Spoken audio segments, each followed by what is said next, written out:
Hi, everyone. Welcome to today's webinar. We're going to be talking about the new DOE HVAC equipment efficiency standards, and I think more importantly, what impact those changes are going to have on HERS ratings and how that's being implemented in software. We expect to have a lot of time for a Q&A. So if you do have any questions throughout the presentation, please enter those into the questions tab on the GoToWebinar toolbar, and we'll get to as many as we possibly can. This is Ryan Mears with ResNet, and I'm going to be joined today by Philip Ferry with the Florida Solar Energy Center, which produces the Energy Gauge software, and Cy Kilborn with Ecotrope. I'm going to give a quick overview of the changes, very high level overview of the changes, and then I'll pass it over to Philip to give a little bit more detail, and then over to Cy, where he'll demo what the changes that they've made with an Ecotrope to account for the new equipment standards. We'll also talk about the impact that it may or may not have on HERS ratings, and then software implementation and Q&A. If you're really interested in diving into the details of what's involved in the equipment efficiency standards, ResNet hosted a webinar on September 27th. It was presented by AHRI, and that webinar really gets into the details of all of the changes that are coming effective on January 1st. Also in September, ResNet sent out a fact sheet, provides a very high-level overview of the changes, and then the impact that we anticipate on HERS ratings. If you'd like that, you can always shoot me an email, or you can find that on the ResNet website as well. So in terms of changes for air conditioners, they take effect January 1st. This is the first time that DOE has updated these standards since 2015. They include requirements for both the manufacturer and the installation of air conditioners. This is actually one of the slides from that webinar on September 27th. And you can see that even after January 1st, in the Southeast and the Southwest regions, the FTC label has to meet or exceed the new regional requirements, or that product cannot be installed in the Southeast or the Southwest regions, but they can still be installed in the northern half of the US. In addition to that, all of the efficiency designations have been updated with the two suffix at the end. Heat pumps are a little bit different. The new standards that take effect on January 1st. You can see here, depending on the type of system it is, what the current requirement is and what the new requirement will be on January 1st. But unlike air conditioners, for heat pumps, even if it was as long as it was manufactured before January 1st, it can be installed indefinitely. So even products that are the older products, they can still be installed indefinitely, and that applies nationally. In terms of impacts on ratings, this is kind of what we explained in the fact sheet that was sent out last month. And basically, we don't anticipate that it will have an impact on HERS index scores. Philip and Cy can get into a little bit more detail on that. But the HERS simulation models have been accounting for the components that are in these new standards for many years, which is why we don't anticipate that. One of the reasons, at least, that we don't anticipate an impact on it. There is a proposed amendment to MINHERS and Standard 301 that provides for some conversion factors for the new standards, and those were derived from AHRI data. And Philip is going to get into more detail on some of the specifics of that.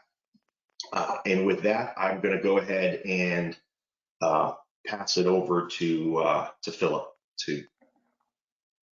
Thank you, Ryan. Can you hear me okay, Ryan? Yep, coming through fine. Okay. As far as rating software goes, simulation models have effectively been accounting for equipment performance attributes. Oops. Something happened. Sorry, Philip, I was going to make you the presenter and, I can no longer see the screen. oh, that's not good. Hold on, let me take the presenter role back. Please.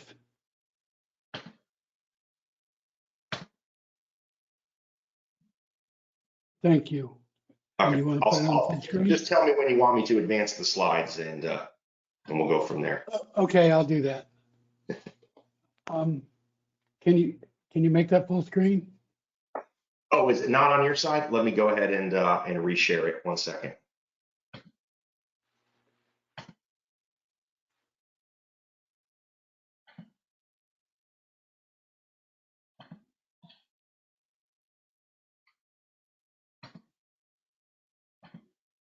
Okay, you should see full screen now. Okay, I do. Okay, good. So traditional SEER and HSPF are significantly modified in the software to arrive at what we call a compressor-only efficiency. It's also called a gross COP. And after that is done, then the other equipment performance attributes are pretty much explicitly modeled to account for the actual whole house HVAC performance.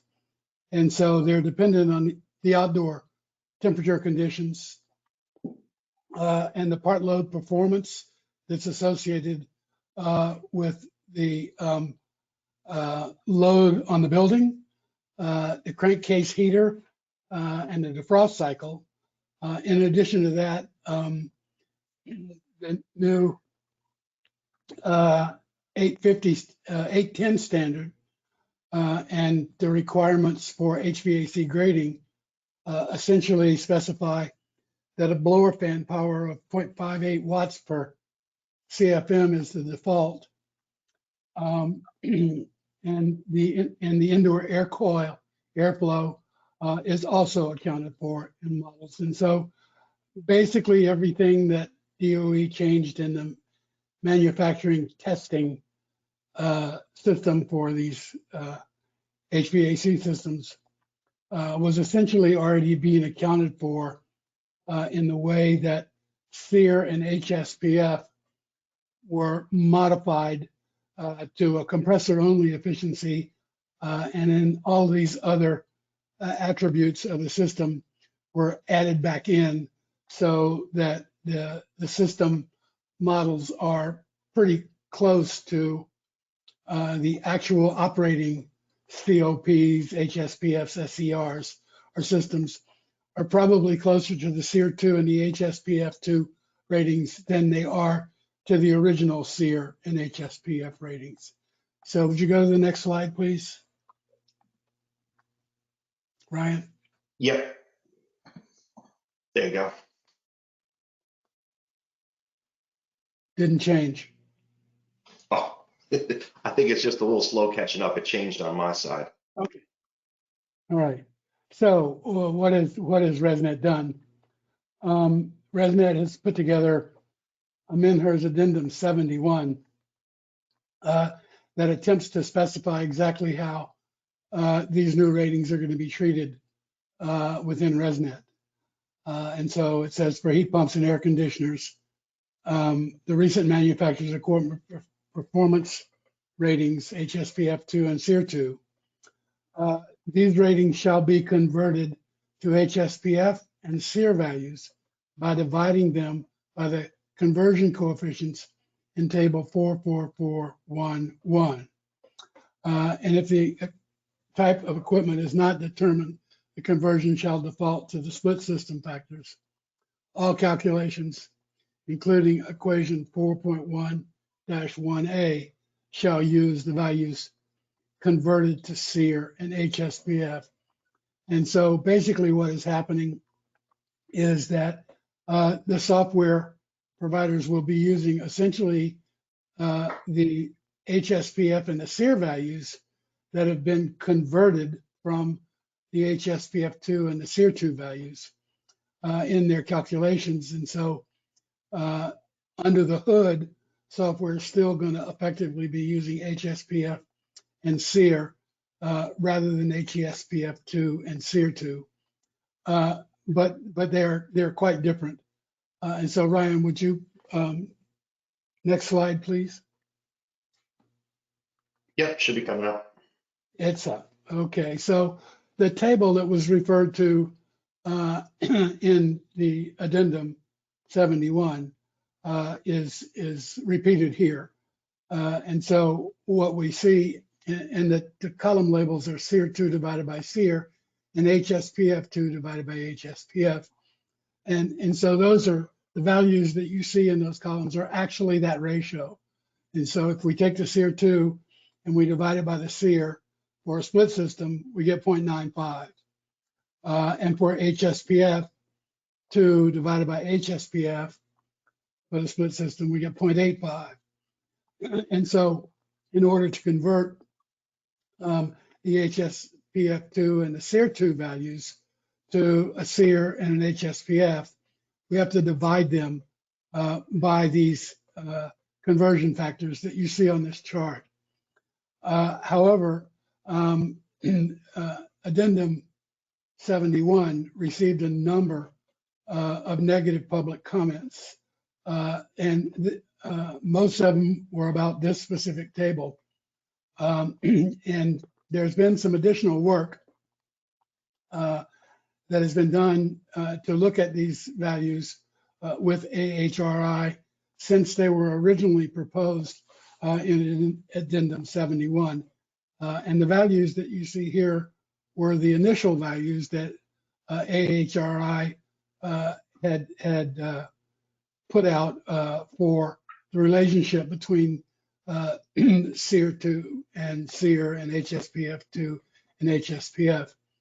But since that time, there's been some additional work, for lack of a better term, between the Consortium for Energy Efficiency and AHRI.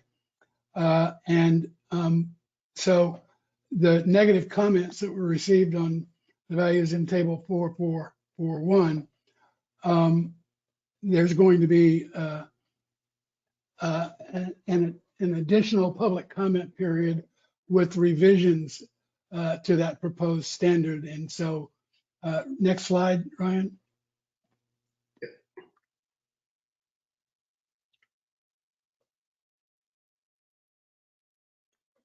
So to resolve those public comments, the values that are in the Council for Energy Efficiency's table, which are shown here, are going to be incorporated into that table 4.1.1 in some manner, and that hasn't been completely decided. But these are the values that are in the CEE's table, and they're described in a slightly different way, but the values are quite similar. One major difference is ductless systems have been added to this table. There's a couple of equipment types that were in the previous table that are not in the CEE table, and all of that has to be worked out in terms of publishing the proposed draft standard 002 version of Addendum 71. Next slide. All right.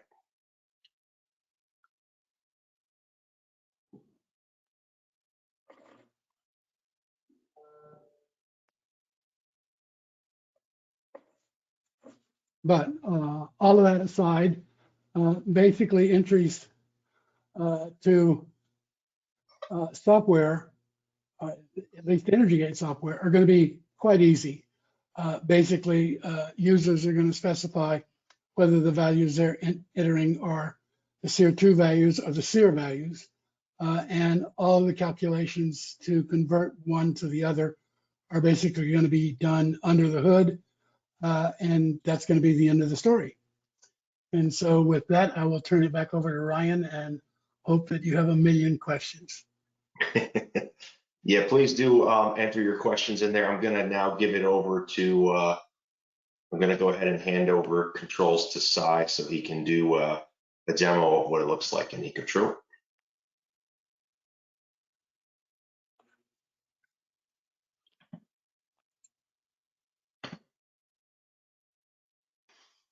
Okay, great. So yeah, thanks Ryan, thanks Philip. Thanks everybody for joining the call.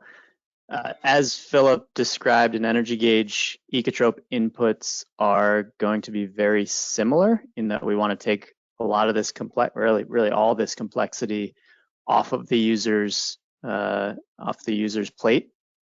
So let me just open up an example project here and go into the modeling screen.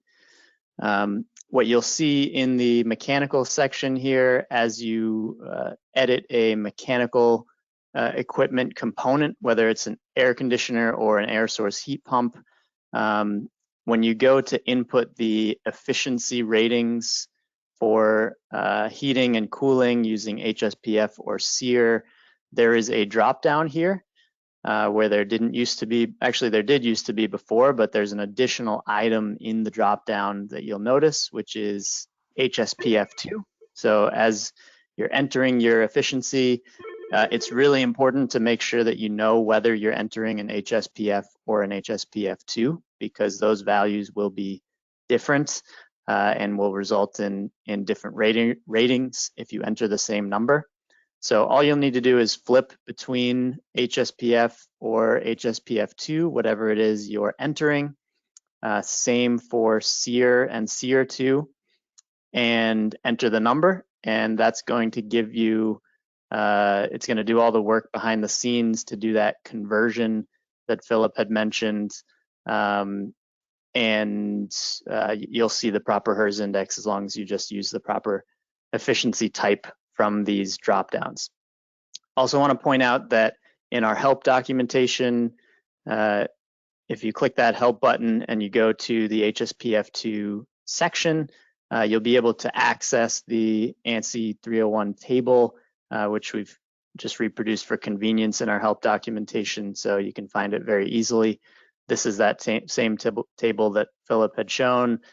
Again, as he mentioned, this stuff may change. I believe from what I've seen, the most common system type, which would be a split system, ducted heat pump or air conditioner, these are identical with even including the other table that Philip had shown. These are identical between the two. So that most common system type should not change, but we'll see how the public comment process goes with that standard and see how these other values shake out.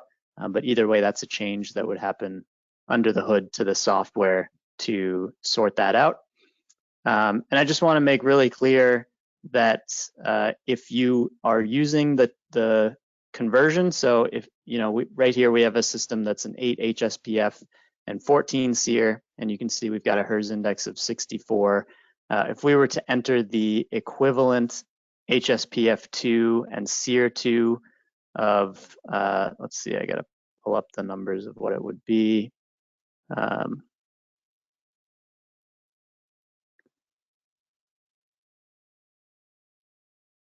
So we've got some examples here. If we were to enter the equivalent HSPF and SEER2 of 6.8 and 13.3, which I'll do now. So even though these numbers are lower, if we're entering them as HSPF2 and SEER2, we will see the same HERS index result. So that's not something that you need to worry about. If these values are lower, you will see the same HERS index result with those translated values. So I'll run this as we are watching here. And then the other thing I want to mention is that Ryan had mentioned at the beginning of the call the baseline, the mandatory requirements for air conditioners and heat pumps are changing as well on January 1st. And there are some reports in EcoTrope that incorporate those mandatory minimum requirements for HSPF, and SEER. And those are going to change in Ecotrope version 4.1, which should be released around the end of the year. So just to show while we're here, we can see that this HERS value and energy bill did not change, even though I changed those values to be the HSPF2 and SEER2 with the lower numbers. We have an identical HERS index. Back to the point about the mandatory minimum requirements for SEER and HSPF. There are certain reports in Ecotrope, which I can show here, that include federal minimum equipment in them. For example, the IACC reports that include federal minimum equipment, as well as certain rebate programs include federal minimum equipment.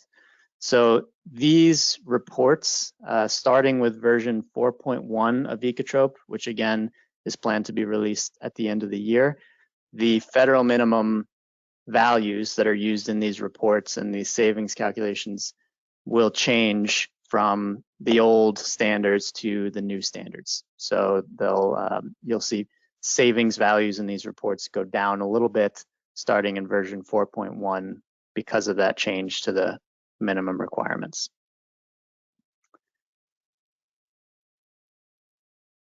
I think that's it from me for what I wanted to show. So I can pass it back to you, Ryan, and we can take questions if there are any.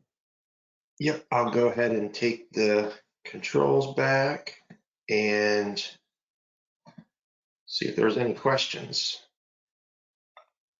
If anyone has, okay, here, let me pull this out. All right, we've got a few questions.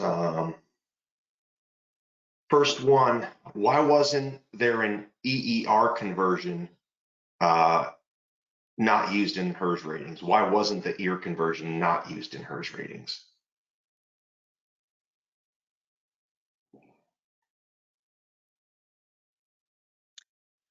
Who was that question addressed to? It wasn't addressed to any specific person. Perhaps it's mentioning the table from the original Addendum 71, Philip. I believe that table does not have a column for EER. It only has SEER and HSPF. That is correct. EER is not used in the HERS standards. Yep. That's the main reason. Okay. So the original table did not have EER in it because EER is not used anywhere in the HERS standards. Okay, so that's why there's, that would be why there's not a conversion then. All right, Philip, this next one's for you. Could you please answer the question, 16 SEER equals what for SEER 2? And do you think the table from CEE is likely to become official? Well, let me answer the second part of that first. The second part of that is that the table from CEE is going to be likely incorporated into the table 4.4.411 in some manner. That hasn't been fully decided yet, whether it's going to be just use that table pretty much as it is without the EER, or whether it is going to insert some new values for things like ductless systems into the table that was already in 4.4.411. And so that decision hasn't been made, but it will be made shortly, and there will be a second published proposed standard for everyone to comment on. And I would say to please watch all of the ResNet notices about standards and look for proposed publications of MINHERS Addendum 71, PDS02, and you can see what the new values that are going to be proposed are, and you may comment on them I can't tell you what they're going to be now because they're the subject of discussions that are ongoing between CEE, ResNet committees, and EPA for that matter. And they're going to have to be voted on by the Standards Development Committee before they can be published for public comments. Now, the second question was, what will a SEER 16 HSPF be? A SEER 16 SEER 2 be? And it depends on what kind of system it is. If it's ductless, it might be a 16. If it's a split system, ducted system, we're pretty confident that it's going to be 16 times 0.95, which is going to be less than 15.2. And so we're pretty confident that ducted split systems numbers are going to be exactly what are in both of those tables. Okay, great. All right. All right, another question. I think the answer to this is no, but I'll go ahead and throw it out there. Does HSPF2 impact gas equipment efficiency minimums or only heat pumps? Only heat pumps. That would be only heat pumps, correct? Yep. Okay. Correct. That's what. Does not impact gas furnaces. They're rated a totally different way. Okay. Not sure if we can answer this next one, but I'll throw it out there anyway. Are there going to be additional forms required for manual J, D, or S reporting for permits? I would say that that's highly doubtful. Okay. All right, next one. It says, I believe HSPF and COPs give a significantly different outcome for the same piece of equipment. Has this been updated, or can you explain why that is? Well, let me take a shot at that real quickly. For heat pumps, there's actually multiple COPs that are actually tested. There's a COP at an outdoor temperature of 47 degrees, and then there's another COP at an outdoor temperature of 17 degrees. And what's generally done is those 2 points are constructed into a line that extends above 47 degrees and below 17 degrees. Most software has a cutoff on the lower end, and usually the default on the lower end is 0 degrees. And the assumptions below 0 degrees outdoors is that the heat pump is not producing any viable efficiency that's greater than strip resistance heater. That's not the case. And in many cold climates, heat pumps continue to produce some beneficial performance down to as low as 10 degrees or more below 0. And so heat pumps can continue to perform, but that doesn't mean that those performances below 17 degrees are necessarily linear with respect to the line between 17 and 47. And so the line may not be linear, and it may change, and you may not get, you may get a greater efficiency change below 17 degrees than you did between 47 and 17. And so there are actually two COPs that are used in the calculation or in the determination of the performance of heat pumps. Now, the HSPF is a different animal altogether.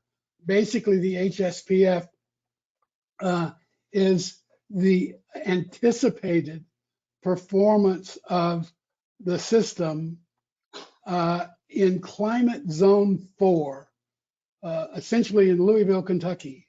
It is. And so if you take that same equipment, let's say it has an HSPF of 8, and you move it to Duluth, Minnesota, where it's much, much, much colder. The effective HSPF may be under 6. It could be 5 point something. You take the same equipment, you move it, to Orlando, Florida, and the operating HSPF is going to be much greater than the ASPF at which it's labeled. And so all of this equipment is very highly dependent on the climate in which it is installed. And so all of that makes a fairly large difference in terms of the way the equipment actually operates where it's installed. And so HSPF is a number like SEER. SEER is the same way. Is essentially a number that is calculated or estimated for a very specific climate condition. Okay. And I'll just add one thing to that, Ryan, if you don't mind. For you, there was a follow-up question for you, Cy, which is basically which one of those should go into Ecotrope? You broke out for 1 second. Which one of those? What? Which one should be entered? Which should be entered into Ecotrope? Between HSPF and COP? Yeah. Absolutely, HSPF should be entered. So that was going to be my follow-up. So thanks for teeing that up, Ryan. Good. HSPF is the rated value. That's the minimum rated feature for ResNet, and entering the HSPF allows the software tools to do that calculation around that Philip was just mentioning around how climate is going to impact the performance of the heat pump. Now there are some tools, some HERS rating tools, Ecotrope included, where you can use COP as an input, but it is incorrect and invalid to use something like the rated COP at 47 degrees or even the rated COP at 17 degrees in that field. That field is only for kind of overriding if there are other performance simulations or special systems where there is no HSPF and you need to enter a seasonal COP. But that seasonal COP is very different from a COP at 47 degrees. And if you enter a COP at 47 degrees in that field and use COP, then you're going to get an invalid result. So a vast majority of cases would be HSPF unless there's some sort of special circumstance where you need to use COP. And in that case, you need to know that it's a seasonal COP that is calculated in a reliable manner. Okay. Cy, the next one is actually that looks like maybe the last question for you, Cy. How will the federal minimum updates in Ecotrope impact the northern regions if there is still 13 SEER equipment being installed?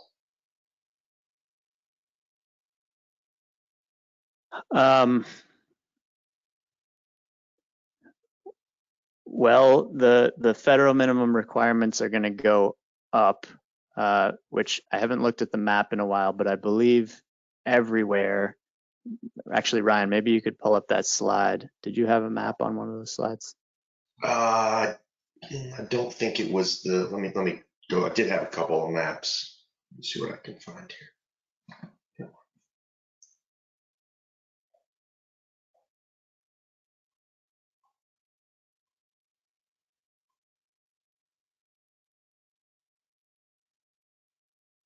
So I think the question is getting at. I believe for heat pumps, they go up everywhere. Yeah.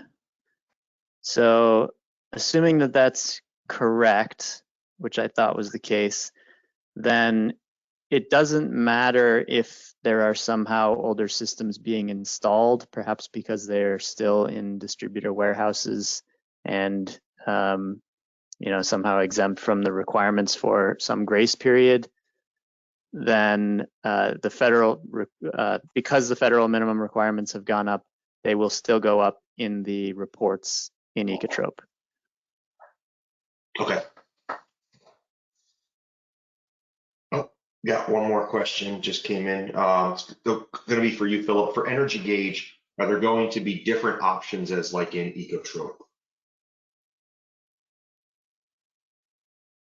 I'm not sure I understand the question, but for Energy Gauge, one of the first things you have to do is select the system type that you're using. And so if you're using a central system, it can be ductless. And so, yes, there's going to be lots and lots of different options. I think I'd have to actually look at it, but I think there's like 14 or 15 different equipment options that can be used in energy gauge. Okay. And if you go to Philip's slides, Ryan, I think the question might be, so in Ecotrope, there was a drop down that I showed to choose between HSPF and HSPF2. In energy gauge, based on Philip's slides, it looked like it was a radio button where you could select one or the other. Actually, it's a drop down. Actually, you see there where it says type. That's in that particular slide, it says the central unit. That's a drop down list that has a large number of cooling types in it. And so, I mean, it could be a ground source heat pump. It can be, a window unit. It can be, a mini split. There's a whole host of different types that are associated with that, and there's even some subtypes. And the efficiency information, radio buttons may actually change depending on what type is there. And let me answer one more question while I'm at it. The EER2 value is there because energy gauge is also used for code compliance, and there are some places where EER2 is a code requirement. Okay. And by the way, the same is true on the heating system side where heat pump is shown. There's everything from gas furnaces to wood stoves in that drop-down menu for type. Yep. Perfect. All right. It looks like that's all I'm seeing for questions here. So, Philip, Cy, thank you. And for everyone that attended, the recording will be sent out. If you want to see it again, or if you have colleagues that you want to share it with, Valerie will be sending around the recording. Should go out tomorrow. Thanks, everyone. Enjoy the rest of your day. Thanks, everybody. Thanks, Ryan. Thanks, everybody, for attending.